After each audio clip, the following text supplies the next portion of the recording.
బాబాయ్ గారు బాగున్నారా బాగాలేదా రాకపోతే రాలేదంటున్నారని చెప్పేసి సార్ అన్న నుంచి నన్ను పై నుంచి రాజమండ్రి నుంచి రైలు కింద నుంచి వచ్చేసాం అమలాపురం పెట్రోల్ వచ్చేసాం సార్.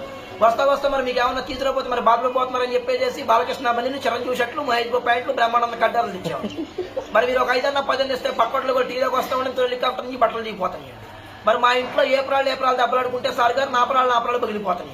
మొగుడు పిల్లలు దెబ్బలాడుకుంటే వానొచ్చి వరదలో పడి జనమంతా కొట్టుకెళ్ళిపోతుంటే మరి మీరు ఇచ్చే 10-20 నోట్లతో పడవలు చేసి వాళ్ళందరినీ ఒడ్డు చేసి వచ్చేసాం. మరి మా ఇంట్లో కోట్లేమో కుక్కలు తినేతనే సార్, చిల్లరేమో చేవలు తినేతనే, 10లేమో పందులు తినేతనే, ఏలేమో ఎలకలు తినేతనే, లక్షలేమో నక్కలు తినేతనే. తింటాక మాత్రం ఏముంటలేదు అందుకు ఇంటి పడి వచ్చేసాము. మరి మొన్న కాక మొన్న మా ఇంట్లో పెళ్ళండి. పెళ్లికి ఏమేమి కూరగాయలు పెట్టామంటే వంకాయ తింటే వంగిపోతున్నారంటే, బీరకాయ తింటే బిసుకుపోతున్నారంటే, చిక్కుడుకాయ కూర తింటే చిక్కుపోతున్నారంటే, ములక్కాయ తింటే ఉదిరిపోతున్నారు, గోంగూర తింటే గోక్కుంటున్నారు, బెండకాయ తింటే బెండి వస్తున్నారు, చికెన్ తింటే చచ్చిపోతున్నారు, మటన్ తింటే మటర్ అయిపోతున్నారు అని చెప్పేసి లడాయి సారు బడాయి పప్పు ఏంటి రేసి కిరసనాలు పోసి పెట్టేసాము. మరి తిన్న తర్వాత ఇద్దరు బాగా ఉన్నారు, ముగ్గురు వెళ్ళి మంతారా కలుసుకున్నారు. మరి అసలే పొద్దున్న సీఎం జగన్ గారు వచ్చి నన్ను పాకిస్తాన్ తో యుద్ధానికి వెళ్ళమని చెప్పేసి 6 రూపాయలు అడ్వాన్స్ ఇచ్చారు. ఆయన ఇచ్చిన 6 రూపాయలు అడ్వాన్స్ తీసుకొని తూటిగారం తుపాకీ తీసుకొని జీడిపప్పు అంత జీబేసుకుంటానే బయలుదేరాము. జీడిపప్పు అంత జీబులో డీజిల్ అయిపోయి చెప్పేసి జీబీలు కృష్ణనగర్లో పడిపోతే మేము వచ్చి తెనాల్లో పడిపోయాం.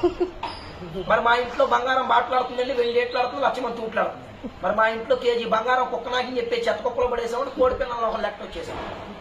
మరి మీకు ఏదైనా బ్యాటరీ కావాలని చెప్పండి సార్ గారు, మా దగ్గర ఉంది. దుబాయ్లో దూది బ్యాటరీ మాది, ఏలూరులో ఎలుకల బ్యాటరీ మాది, పావర్లో పందికొక్కుల బ్యాటరీ మాది, గుడివాడలో గుడ్డి బ్యాటరీ మాది, ఉజ్జూరులో ఉడతల బ్యాటరీ మాది, కాకినాడలో కాకిన బ్యాటరీ మాది. మరి మీకు ఏదైనా బ్యాటరీ కావాలంటే రీపిల్ని పెళ్లి తెచ్చుకొని సంతకం చేసి ఇచ్చేస్తాను. మరి మీరు ఒక 20-30 వేస్తే పోతా కాకినాడకి కాపీ దాగి కలెక్టర్ గారితో చెప్పి ఆంధ్ర పేపర్లు అక్షరాలు లేకుండా రేపు పొద్దున ఆంధ్ర చేతులు నేర్పిస్తాను.